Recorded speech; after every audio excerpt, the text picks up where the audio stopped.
Hello, नमस्कार दोस्तों, कैसे हैं आप सभी लोग? आशा करता हूँ आप सभी लोग अच्छे होंगे और अपनी-अपनी पढ़ाई कर रहे होंगे। तो कैसी आप लोगों की पढ़ाई चल रही है बताएँगे ज़रा? कमेंट वगैरह करेंगे। आज कई दिनों के बाद मैं क्वेश्चन की मिक्स्ड क्वेश्चन की मैं ये डाल रहा हूँ वीडियो, तो जो कि हेल्पफुल आपको हमेशा ही रहेगी और बहुत हेल्पफुल रहेगी, है नहीं दोस्तों? इसके इर्द-गिर्द के सारे क्वेश्चन्स एक क्लास में ही हम करीब-करीब 45-40 के मिनट के आस-पास की क्लास जाती है। इसमें कम से कम 500-600 क्वेश्चन हम कर लेते हैं, है नहीं? उसके इर्द-गिर्द की सारी बातें और टॉप मोस्ट क्वेश्चन आए हुए। जैसे कि पहला भाषाई अल्पसंख्यकों के विशेष अधिकारों की नियुक्ति कौन करता है? तो भाषाई अल्पसंख्यकों के विशेष अधिकारी की नियुक्ति, जो भाषा के विशेष अधिकारी होते हैं दोस्तों अल्पसंख्यकों के लिए, कौन नियुक्ति करता है दोस्तों? राष्ट्रपति करता है।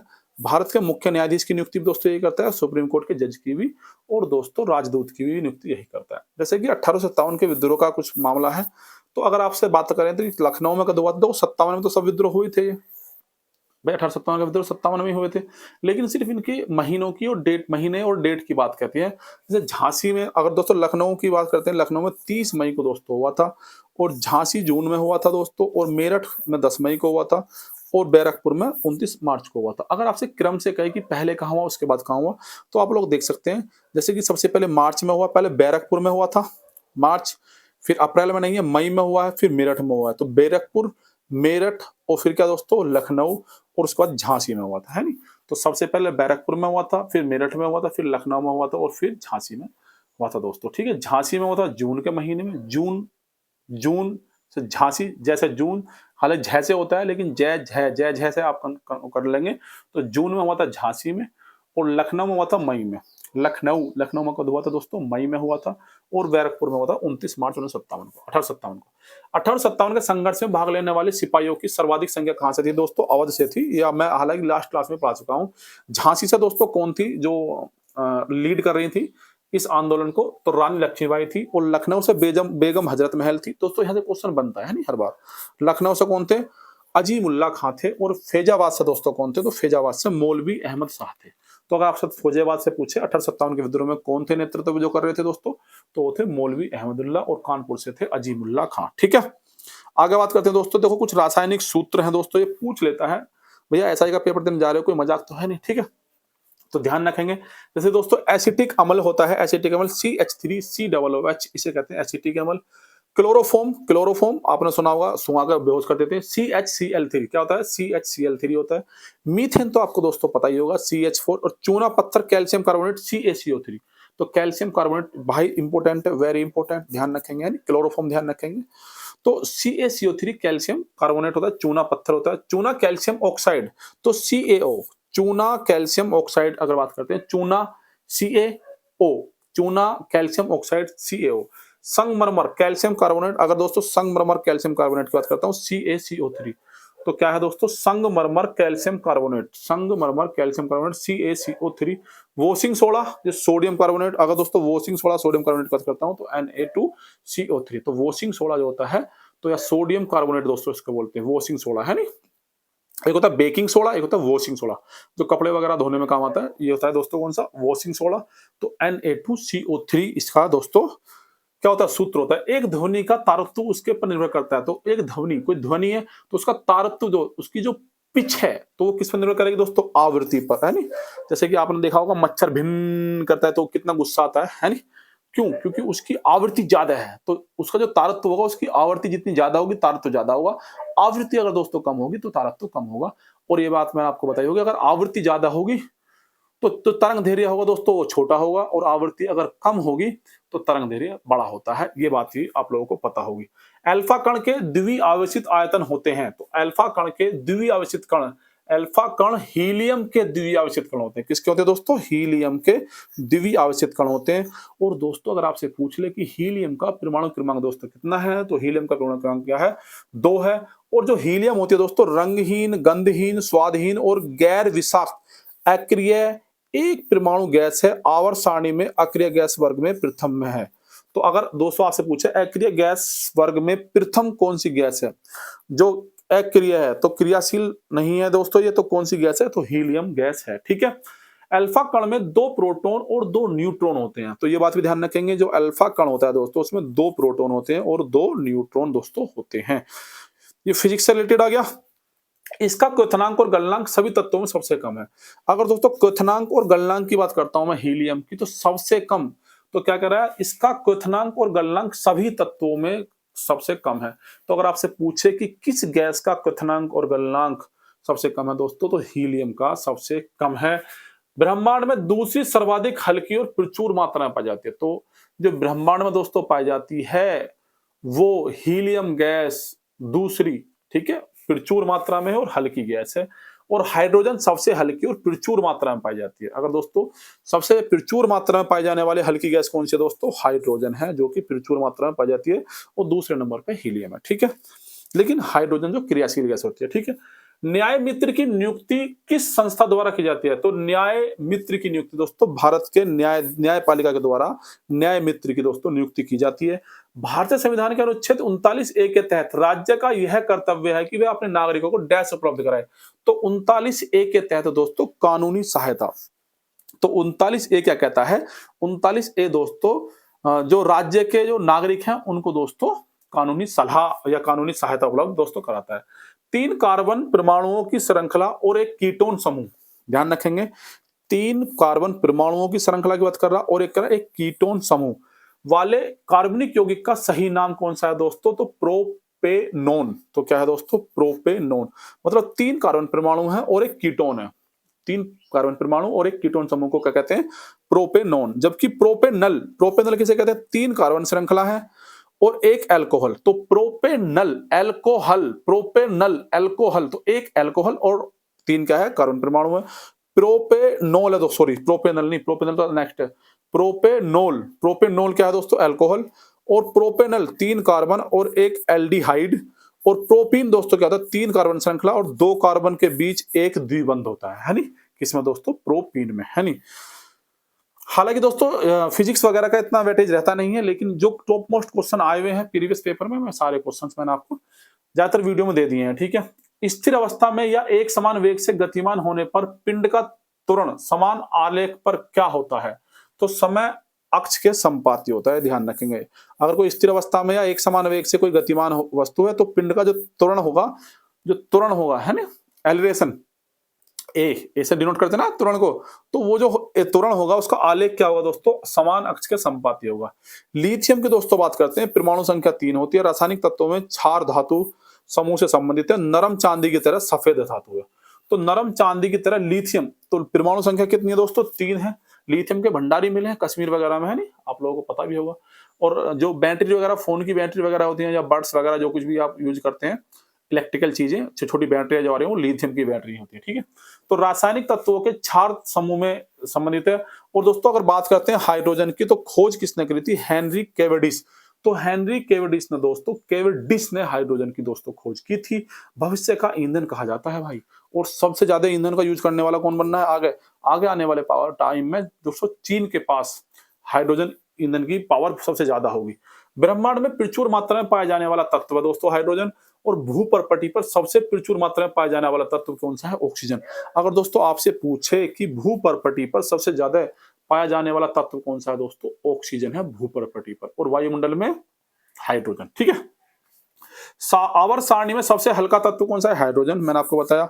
और आवर्त सारणी में सबसे हल्की धातु कौन सी है, अगर दोस्तों तत्व की मैं बात करता हूं तो हाइड्रोजन है, जबकि धातु क्या है दोस्तों, धातु है लिथियम। कौन सी है, लिथियम। आगे बात करते हैं, भारत में लोह युग डैश काल में जुड़ा हुआ है, जो लगभग 1500 से 500 ईसा पूर्व तक चला था दोस्तों। तो ध्यान रखना वैदिक काल से जुड़ा हुआ है, उत्तर वैदिक काल में आता है। हालांकि वैदिक काल जब स्टार्टिंग होता है, पूर्व वैदिक काल में लोहा का मतलब नहीं था, लेकिन उत्तर वैदिक काल में दोस्तों लोहे की जानकारी दो लोगों को मिल गई थी, नहीं। अगर बात करते हैं ब्रिटिश, तो 18वीं सदी के मध्य में 1757 में, तो प्लासी के युद्ध के बाद, तो 1757 में प्लासी का युद्ध हुआ था, है नहीं। तो प्लासी के युद्ध के बाद शुरू हुआ दोस्तों, ये क्या कह रहा है ये, हाँ, अच्छा ब्रिटिश की बात करें, ब्रिटिश, अच्छा हाँ। तो दोस्तों देखो, जो ब्रिटिश शासन शुरू जो हुआ था यहाँ पे, वो कह रहा है 18वीं शताब्दी के मध्य 1757 में प्लासी के युद्ध के बाद से दोस्तों शुरू हुआ था। किस किस के बीच हुआ था, बाबर और सिराजुद्दौला के बीच हुआ था दोस्तों, है नहीं, प्लासी का युद्ध। मौर्य काल की दोस्तों बात करते हैं 322 से 185 ईसा पूर्व। अगर मुगल काल की दोस्तों बात करता हूं तो 1526 पानीपत का पहला युद्ध हुआ था दोस्तों।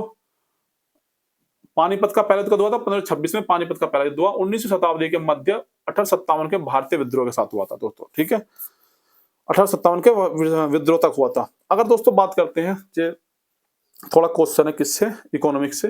राजकोषीय नीति पढ़ेंगे ध्यान से। राजकोषीय नीति सरकार के राजस्व संग्रह और व्यय के उपयोग से अर्थव्यवस्था को प्रभावित करने की प्रक्रिया है।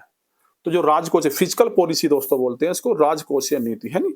राजस्व संग्रह, राजस्व को संग्रहित करना और व्यय मतलब खर्च करना के उपयोग से अर्थव्यवस्था को प्रभावित करने की प्रक्रिया है। हाँ बिल्कुल है भाई साहब, बिल्कुल सही है। राजस्व व्यय और पूंजीगत व्यय दोनों ही मौद्रिक नीति के विषय हैं। नहीं भाई साहब, राजस्व राजकोषीय नीति का विषय है और जबकि पूंजीगत व्यय दोस्तों आरबीआई के अंतर्गत आता है। तो मौद्रिक नीति में मुद्रा आपूर्ति और ब्याज दरों का प्रबंधन शामिल है और इसमें सरकारी व्यय जैसी राजस्व या पूंजीगत व्यय शामिल नहीं है, ठीक है।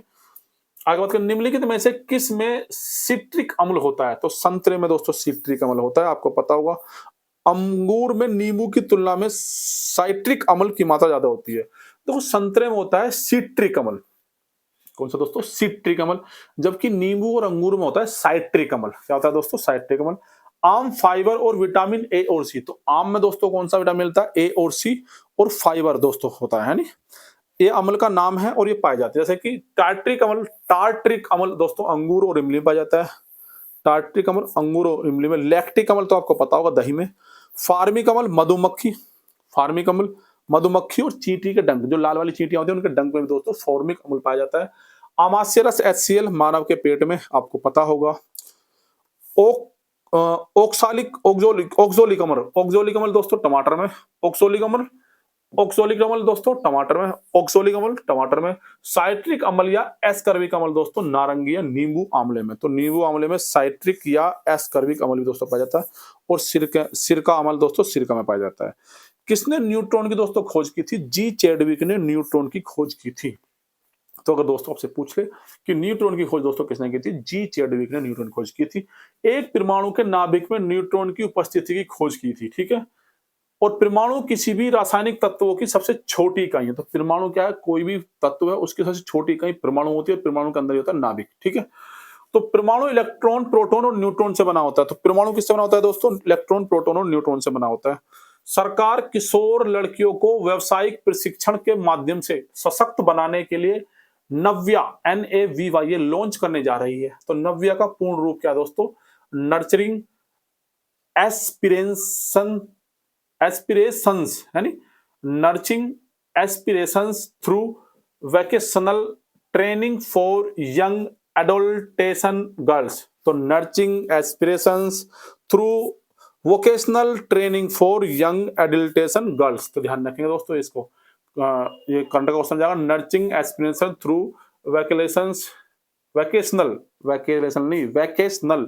ट्रेनिंग फॉर यंग एडोलेसेंट बोलेंगे नहीं, एडोलेसेंट गर्ल्स। पता नहीं कभी कभी जवान क्या होता है। एन से क्या हो जाएगा दोस्तों? नर्चिंग। ए से एस्पिरेशन, थ्रू तो है ही। वी से वैकेशनल, वाई से वैकेशनल ट्रेनिंग, वी से हो गया, वाई से यंग हो गया और ए से एडोल्टेसेंट गर्ल्स, ठीक है। बात समझ में आई नहीं आई? पूरा खिचड़ पिकचड़ हो गया भाई यहाँ तो। ये देखिए, ठीक है, ये ध्यान रखेंगे थोड़ा सा, क्वेश्चन बढ़िया है। भारतीय नागरिक सुरक्षा संहिता में जमानतीय और अजमानतीय अपराधों का वर्गीकरण किसके अंतर्गत किया जाता है?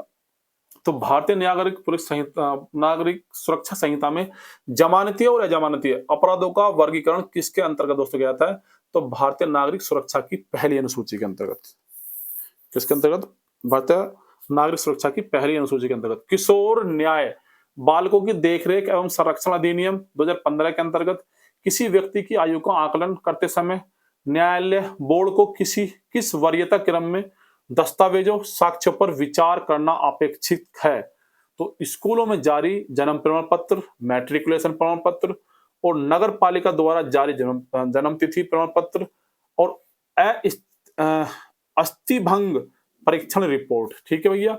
तो किशोर न्यायालय की देखरेख एवं संरक्षण अधिनियम 2015 के अंतर्गत किशोर न्याय बालकों के देखरेख एवं संरक्षण अधिनियम 2015 के अंतर्गत की बात करता हूं, ठीक है। तो किशोर न्याय क्या है दोस्तों? किशोर न्याय बालकों की देखरेख एवं संरक्षण अधिनियम 94 आयु के अनुमान एवं निर्धारण संबंधित है। तो ध्यान रखेंगे धारा 94 जो है दोस्तों आयु के अनुमान एवं निर्धारण से संबंधित है बच्चों की। तो इलेक्ट्रॉनिक देखो इलेक्ट्रॉन ऋणावेशित वाहन होता है, प्रोटॉन एक इलेक्ट्रॉन के बराबर होता है। तो प्रोटॉन का जो होता है दोस्तों एक इलेक्ट्रॉन के बराबर होता है लेकिन धनावेशित होता है। जो प्रोटॉन होता है दोस्तों वो धनावेशित होता है, इलेक्ट्रॉन नेगेटिव होता है, ऋणावेशित होता है। न्यूट्रॉन उदासीन होता है। न्यूट्रॉन जो दोस्तों होता है वो ना तो ऋणावेशित ना धनावेशित होता है।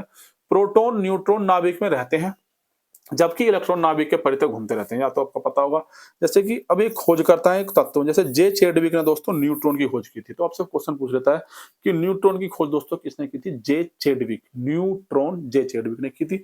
और प्रोटॉन की खोज दोस्तों अर्नेस्ट रदरफोर्ड ने की थी। इलेक्ट्रॉन की खोज जे जे थॉमसन ने की थी। और नाभिक में धनावेशित कण की दोस्तों यूजेन गोल्डस्टीन ने दोस्तों की थी। नाभिक में धनावेशित कण की यूजेन गोल्डस्टीन। निम्नलिखित में से पदार्थ की पांचवी अवस्था क्या है दोस्तों? तो बोस आइंस्टीन कंडेंसेशन। तो पांचवी अवस्था दोस्तों बोस आइंस्टीन कंडेंसेशन। आप तीन को अच्छे से जानते हो, ठोस द्रव गैस, एक ठोस द्रव गैस और एक प्लाज्मा होती है। प्लाज्मा क्या है? एक अति तापीय पदार्थ इतना गर्म कि इलेक्ट्रॉन आयनित गैस बनाने वाले परमाणुओं से दूर हो जाए, है नी। और बोस आइंस्टीन कंडेंसेशन क्या है? परमाणुओं का एक समूह है, निरपेक्ष शून्य ताप -273.150 डिग्री सेल्सियस तक ठंडा किया जाता है। स्त्री एसिस्ट रूपण प्रतिशत अधिनियम 1986। अगर बात करता हूं स्त्री एसिस्ट रूपण प्रतिशत अधिनियम 1986 के अनुसार विज्ञापन की परिभाषा में किसे शामिल दोस्तों किया गया है? तो नोटिस, इश्तिहार, लेबल, आवरण तथा प्रकाश, ध्वनि, धुआं या गैस द्वारा निर्मित कोई भी दृश्य दोस्तों नहीं बना सकते। ये स्त्री अशिष्ट रूपण प्रतिशत अधिनियम 1986 के द्वारा आता है। स्त्री अशिष्ट रूपण प्रतिशत अधिनियम 1986 की धारा 2 के ए। तो स्त्री अशिष्ट रूपण प्रतिशत अधिनियम 1986 के द्वारा धारा 2 के ए में विज्ञापन में कोई भी नोटिस, परिपत्र, लेवल, आवरण या अन्य दस्तावेज शामिल हैं। बात समझ में आई नहीं? तो भारतीय संविधान के किस अनुच्छेद में कहा गया है कि एक सिविल सेवक को जिस प्राधिकरण द्वारा नियुक्त किया गया था उससे अधीनस्थ किसी प्राधिकरण द्वारा बर्खास्त या हटाया नहीं जा सकता है? तो आर्टिकल 311 किसमें कहा गया दोस्तों? आर्टिकल 311। और संविधान के भाग 14 में संघ और राज्य के अधीन सेवाएं जो यूपीएससी वगैरह है भाग 14 में आती हैं।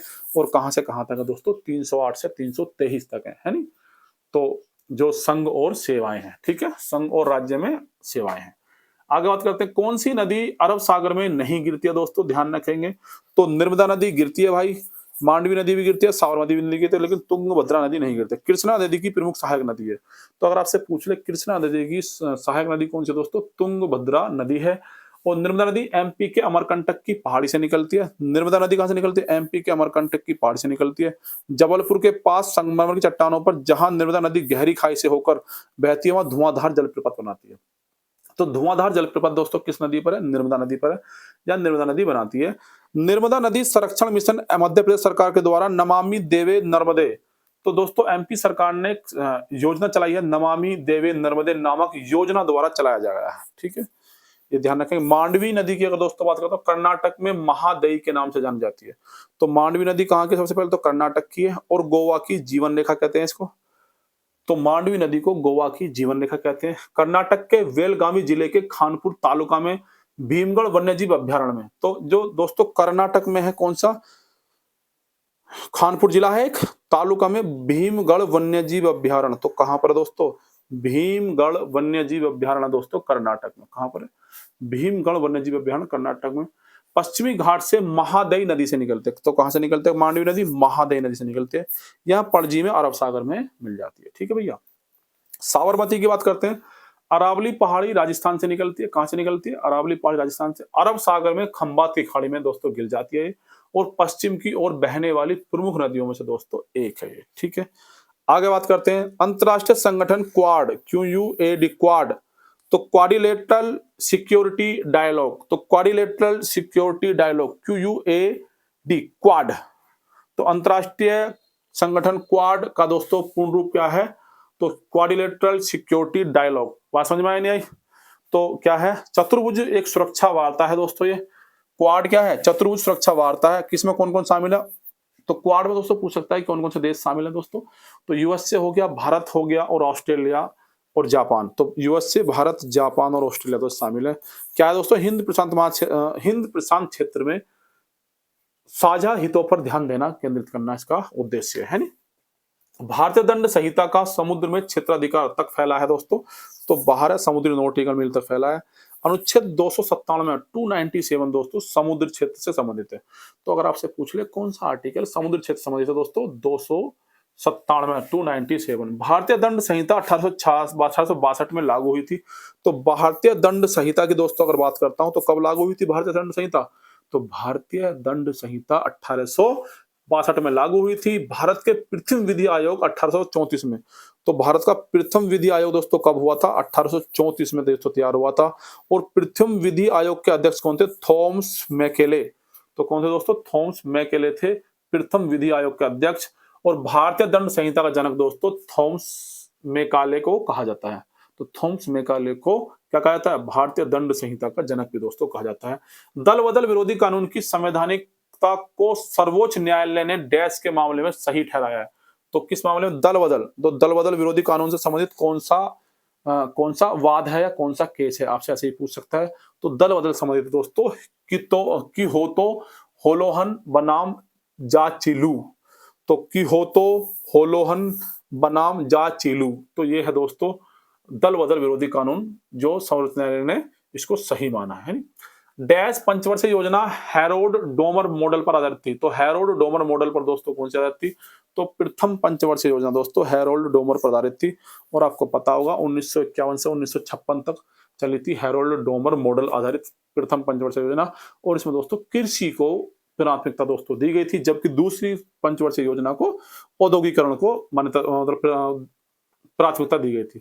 तो देखिए इसका नेतृत्व किसने किया था, प्रथम पंचवर्षीय योजना जवाहरलाल नेहरू ने।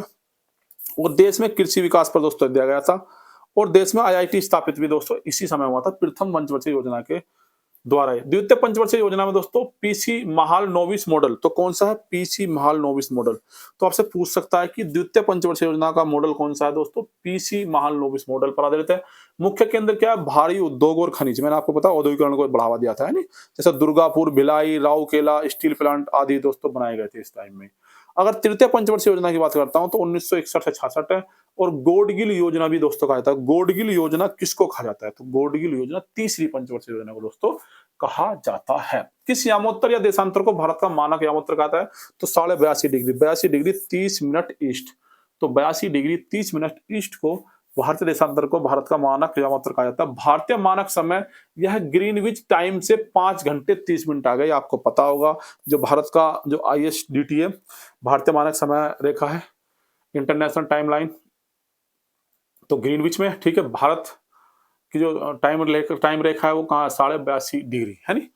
और भारत मानक यामोत्तर कहाँ से गुजरती है दोस्तों, तो उत्तर प्रदेश से गुजरती है, मध्य प्रदेश से, छत्तीसगढ़ से, उड़ीसा से और आंध्र प्रदेश से। तो 5 राज्यों से दोस्तों होकर गुजरती है, ध्यान रखेंगे। उत्तर प्रदेश, मध्य प्रदेश, छत्तीसगढ़, उड़ीसा और आंध्र प्रदेश से दोस्तों होकर गुजरती है। माल और सेवा कर परिषद का गठन किस वर्ष में किया गया था, तो माल और सेवा कर का गठन किया गया था सन 2016 में।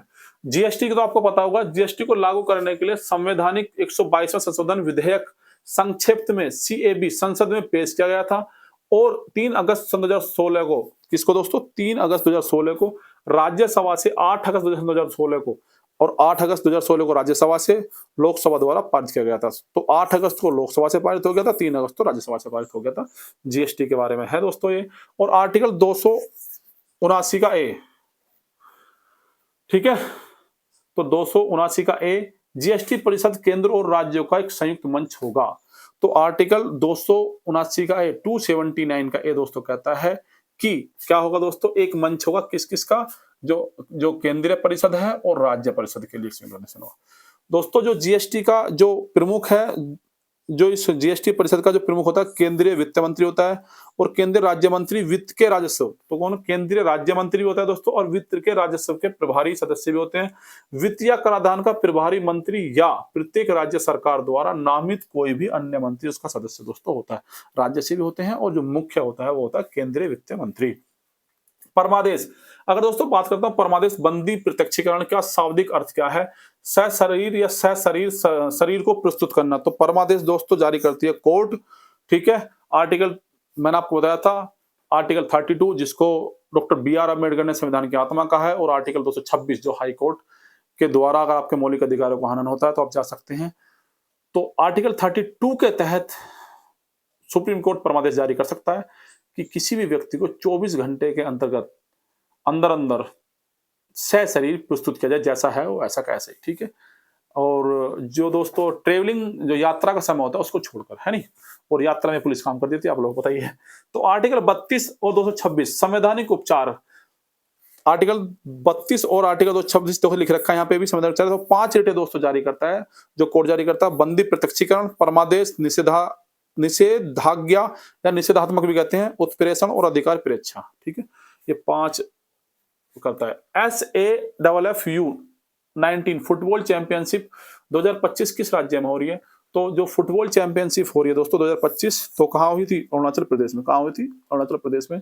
युवा स्टार कैंटेडर में किस खेल में भारतीय जोड़ी अंकुर भट्टाचार्य और अभिनंदन प्रधावधि, तो अंकुर एक तो भट्टाचार्य है दोस्तों, और अभिनंदन प्रधावधि ने अंडर 19 लड़कों का युगल खिताब जीता है। तो किसमें दोस्तों? टेबल टेनिस में जीता है अंडर 19 लड़कों का खिताब। डी गुकेश को टाई ब्रेकर में हराकर टाटा स्टील मास्टर शतरंज टूर्नामेंट, तो कौन सा हुआ था दोस्तों? टाटा स्टील मास्टर शतरंज टूर्नामेंट 2025 किसने जीता दोस्तों? आर प्रज्ञानंद ने जीता है, जिसने डी गुकेश को हरा दिया था। लोकसभा द्वारा पारित वित्तीय विधेयक को राज्यसभा कितने दिनों तक रोक सकती है?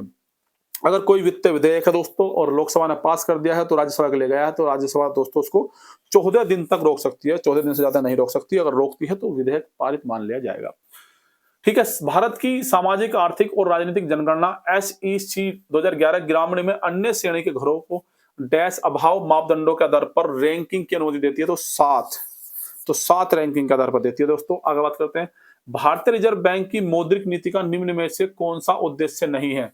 तो राजकोषीय घाटा कम करना, ये इसका, क्योंकि मॉनेटरी पॉलिसी RBI लागू करता है नहीं, तो राजकोषीय घाटा कम करना इसका उद्देश्य नहीं होता है मॉनेटरी पॉलिसी का, ये बात ध्यान रखेंगे। डैश सूत्र भारत में राष्ट्रीय योजनाओं के लिए केंद्रीय सहायता के आवंटन का निर्धारण करने के लिए 1969 ईस्वी में विकसित हुआ था। इस सूत्र को चौथी और 5वीं योजनाओं के दौरान योजना सहायता के वितरण के लिए अपनाया गया था। तो कौन सी है दोस्तों? गॉडगिल योजना। तो पंचवर्षीय योजना हालांकि हम पढ़ के आए, ऊपर भी पंचवर्षीय योजना है। जो प्रथम पंचवर्षीय योजना हैरोल्ड डोमर मॉडल कहते हैं, दूसरी कहते हैं महाल नोविस मॉडल पर, और तीसरी है गॉडगिल।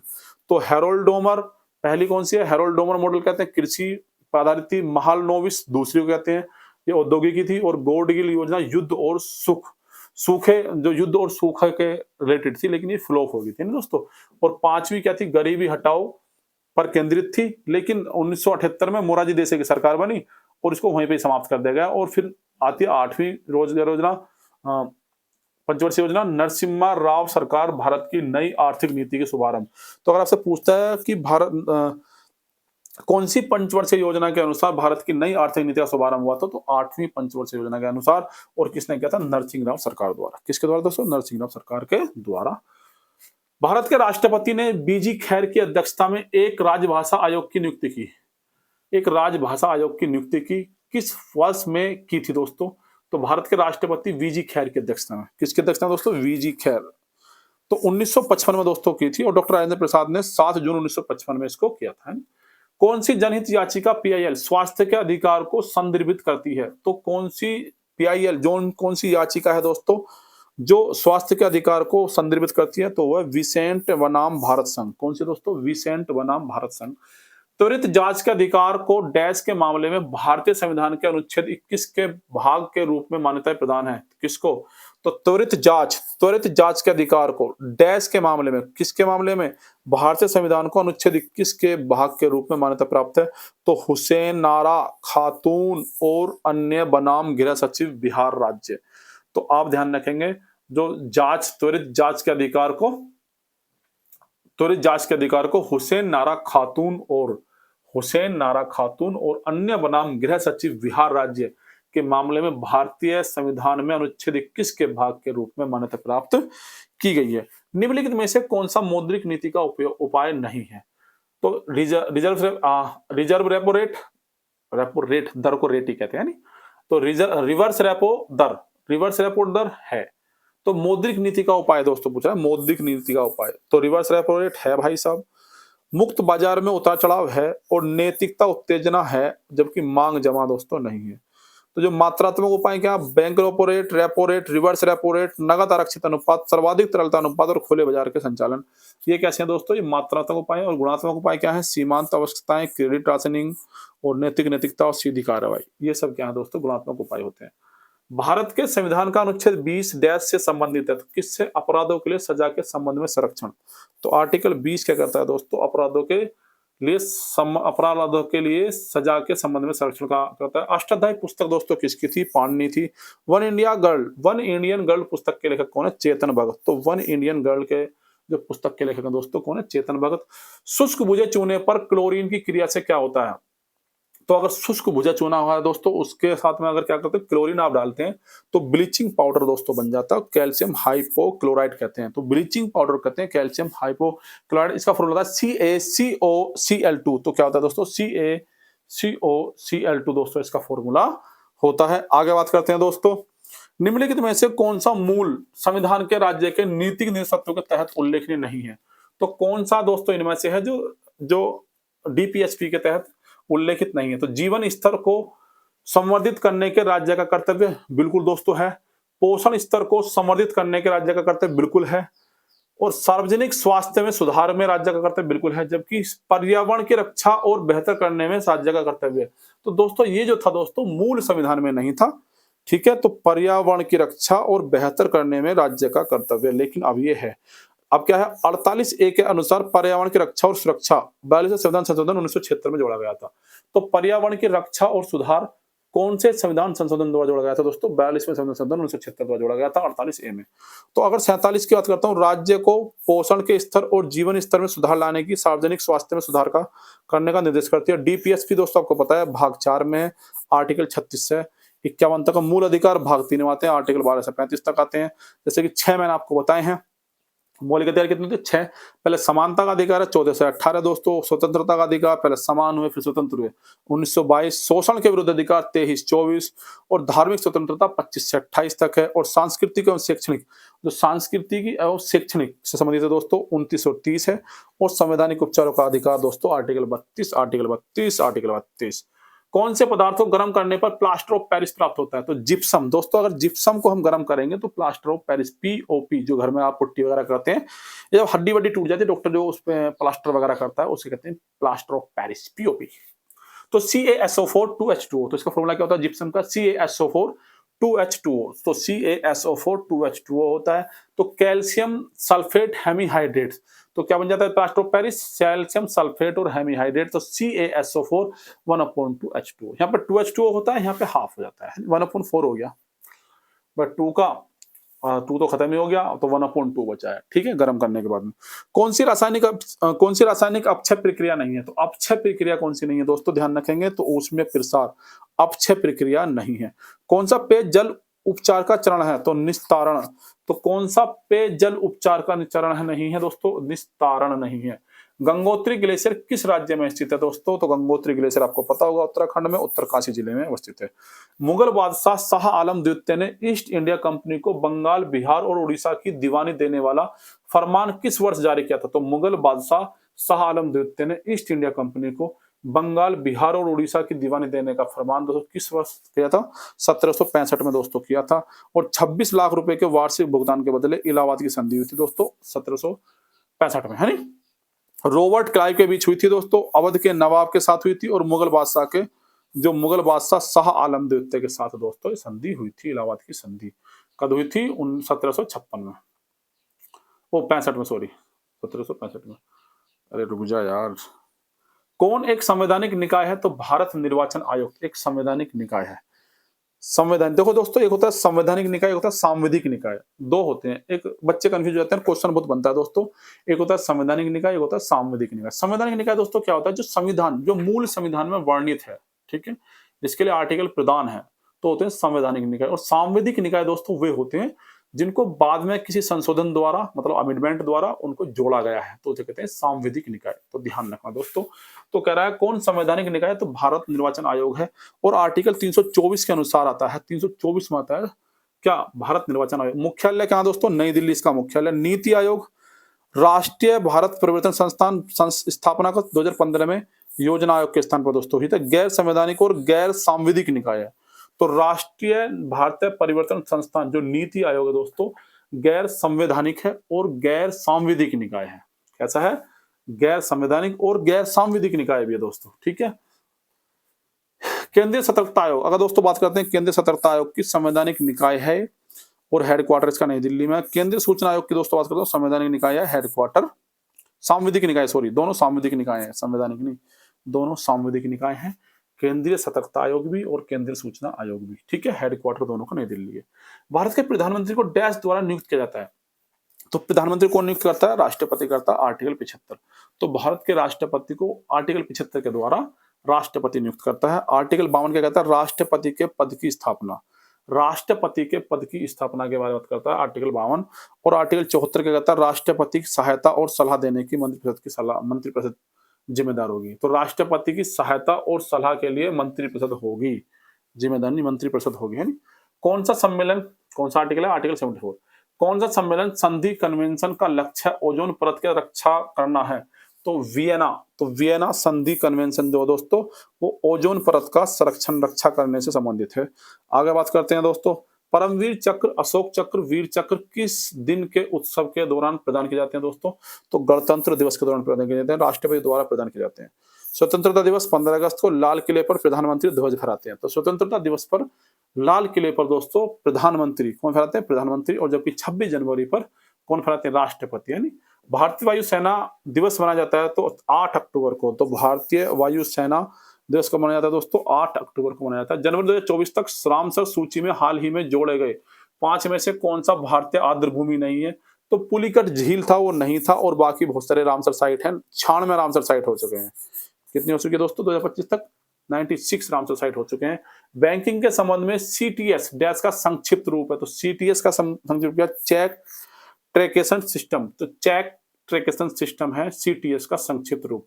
किस संशोधन ने रियासतों के पूर्व शासकों की उपाधियों और विशेष विशेषाधिकारों को समाप्त कर दिया गया, तो दोस्तों कौन सा संशोधन था जिसने उपाधियां खत्म कर दी थी दोस्तों, उपाधियां और विशेषाधिकार, तो 26वां संविधान संशोधन हुआ था 1971 द्वारा, और इसमें रोल रहा है सरदार वल्लभ भाई पटेल का बहुत बढ़ चढ़कर, ठीक है। आगे बात करते हैं, पहली भारत प्रशांत इंडो पैसिफिक त्रिपक्षीय वार्ता भारत, ऑस्ट्रेलिया और डैश के बीच आयोजित की गई थी, तो किसके बीच, पहली भारतीय प्रशांत इंडो पैसिफिक त्रिवार्ता दो ऑस्ट्रेलिया, फ्रांस और भारत के बीच दोस्तों की गई थी। वायसराय की कार्यकारी परिषद में नियुक्त पहले भारतीय कौन थे, तो वायसराय की कार्यकारी परिषद में नियुक्त पहले भारतीय थे दोस्तों सत्येंद्र प्रसाद सिन्हा। कौन थे, सत्येंद्र प्रसाद सिन्हा। RAW का पूर्ण रूप क्या, रिसर्च एंड एनालिसिस विंग, तो RAW का पूर्ण रूप क्या है, रिसर्च एंड एनालिसिस विंग है दोस्तों। अस्पृश्यता अपराध अधिनियम में संशोधन किया गया है और इसका नाम डैश रखा गया, तो नागरिक अधिकार संरक्षण अधिनियम। तो अस्पृश्यता अधिनियम, अस्पृश्यता अपराध अधिनियम को दोस्तों संशोधित करा गया है और इसका नाम क्या रखा गया है, नागरिक अधिकार संरक्षण अधिनियम, ठीक है। तो 1955 का अस्पृश्यता अपराध अधिनियम को 1976 में संशोधित किया गया था, तो 1955 में कौन सा आया था, अपराध मतलब अपराध अधिनियम, ठीक है। और 1976 में क्या हो गया, संशोधित कर दिया गया, इसको क्या नाम दे दिया गया, नागरिक अधिकार संरक्षण अधिनियम। पुलिस और लोक व्यवस्था के विषय, जो पुलिस और लोक व्यवस्था के विषय भारतीय संविधान की किस सूची के अंतर्गत आते हैं, तो ध्यान रखना दोस्तों पुलिस का मामला राज्य सूची के अंतर्गत आता है। पहले राज्य सूची में दोस्तों 66 विषय थे लेकिन अब 61 है, संघ सूची में 297 विषय थे अब 100 है, जबकि समवर्ती सूची में 47 विषय थे 52 है। और आपको पता होगा ये तीनों सूचियां अनुसूची 7 में पाई जाती है, संघ सूची, राज्य सूची, समवर्त सूची। संघ सूची पर दोस्तों केंद्र सरकार कानून बनाती है, राज्य सूची पर राज्य सरकार कानून बनाती है, जबकि समवर्ती सूची पर केंद्र और राज्य दोनों मिलकर कानून बनाती है। लेकिन अगर बाय द वे क्या होता है दोस्तों, दोनों में अपवाद नहीं, दोनों में विवाद हो जाता है नहीं, कि नहीं हम नहीं मान रहे, तो केंद्र सरकार का बनाया हुआ कानून समवर्ती सूची पर मान्य होगा, ठीक है भाई। आगे बात करते हैं, 2024 में ऑस्ट्रेलिया ओपन युगल जीतने के साथ 2024 में ऑस्ट्रेलियन ओपन युगल जीतने के साथ सबसे उम्रदराज ग्रैंड स्लैम चैंपियन कौन थे दोस्तों, रोहन बोपन्ना। कौन थे दोस्तों? रोहन बोपन्ना। रामपा विद्रोह नामक जनजातीय आंदोलन का नेतृत्व किसने किया? तो रामपा विद्रोह नामक जनजातीय आंदोलन का नेतृत्व क्या था दोस्तों? किसने किया था? अल्लूरी सीताराम राजू। किसने किया था? अल्लूरी सीताराम राजू। रामपा विद्रोह नामक जनजातीय आंदोलन हुआ था। वे धन उधार देने वाले और वन कानूनों के खिलाफ थे दोस्तों। आंध्र प्रदेश में लोक नायक हैं दोस्तों ये, है नहीं? तो आंध्र प्रदेश में लोक नायक थे और धन जो उधार देते हैं उनके लिए और वन कानून के खिलाफ थे दोस्तों। अल्लूरी सीताराम राजू। रामपा विद्रोह नामक जनजाति का आंदोलन था। सत्यशोधक समाज 24 सितंबर 1873 को पुणे महाराष्ट्र में डैश के द्वारा स्थापित एक सामाजिक सुधार समाज था। दोस्तों सत्यशोधक समाज था वो 24 सितंबर 1873 को पुणे महाराष्ट्र में डैश के द्वारा स्थापित एक सामाजिक सुधार था दोस्तों, ज्योतिबा फूले। तो ज्योतिबा फूले का किसका था? सत्यशोधक समाज से समझिए, ज्योतिबा फूले, जो कि 24 सितंबर 1873 को पुणे महाराष्ट्र में स्थापित किया गया था। कुचिपुड़ी दोस्तों कहाँ का है? ध्यान रखेंगे, आंध्र प्रदेश का। कथकली केरल का। भारतनाट्यम तमिलनाडु का। मणिपुर का। और कथक कहाँ का? उत्तर प्रदेश का। ये भी आपको पता होना चाहिए, है नहीं? कौन सा जलकाय अंडमान द्वीपों को निकोबार द्वीप से अलग करता है? तो कौन सा जलकाय है दोस्तों? ठीक है, कौन सा? जल मध्य भी कहते हैं, जल डमरू भी कहते हैं, आप जोन सा आपको समझ में आए तो जलकाय लिख रखा है यहाँ पे। कौन सा जलकाय द्वीपों को निकोबार द्वीप से अलग करता है दोस्तों? 10 डिग्री चैनल द्वीपों को, जो अंडमान द्वीप को निकोबार द्वीप से अलग करता है। तो उत्तर से दक्षिण दोस्तों चौड़ाई कितनी है? अगर इनकी बात करते हैं तो उत्तर से दक्षिण अगर मैं इसकी चौड़ाई की बात करूं 150 किलोमीटर तक है और 7.5 की न्यूनतम गहराई है। कितनी गहराई है? न्यूनतम सबसे कम गहरा जो है दोस्तों अंडमान निकोबार में 7.5 मीटर की न्यूनतम गहराई है। पूर्व से पश्चिम तक 10 मीटर 10 किलोमीटर। पूर्व से पश्चिम दोस्तों 10 किलोमीटर चौड़ा है, मतलब लंबा चौड़ा कह सकते हैं। और अंडमान निकोबार सबसे कम घनी आबादी वाला केंद्र शासित प्रदेश है। तो अंडमान निकोबार सबसे कम घनी आबादी वाला, तो सबसे कम घनी आबादी कहां पर दोस्तों? तो अंडमान निकोबार वाला प्रदेश है, केंद्र शासित प्रदेश है। और आपको पता ही होगा ये केंद्र शासित प्रदेश दोस्तों है ही। तो दोस्तों इसमें आज के लिए इतना ही। कैसी लगी आपको वीडियो? थोड़ा बोरियत महसूस हो रही होगी तो भाई देखो, मेहनत करते हैं तो बोरियत तो महसूस होती है। मैं भी सुबह से बोल रहा हूँ, मैं भी एकदम थक चुका हूँ। 5वीं वीडियो है दोस्तों, ये 5वीं वीडियो बना रहा हूँ तो हो जाता है, लेकिन कोई दिक्कत नहीं है। अभी खाएंगे पिएंगे मौज करेंगे और फिर एनर्जी फुल होकर फिर वीडियो बनाएंगे। आप लोगों के लिए मेहनत तो करनी है, ठीक है दोस्तों? तो वीडियो को लगातार देखते रहिए और मेहनत करते रहिए। आप लोगों के लिए आज के लिए बहुत बहुत धन्यवाद। अगर आप लोगों ने हमारी वीडियो देखी है और वीडियो थोड़ा सा लाइक कर दीजिए। तो आज के लिए इतना ही। नमस्कार, टाटा, बाय बाय, जय हिंद। मिलते हैं कल।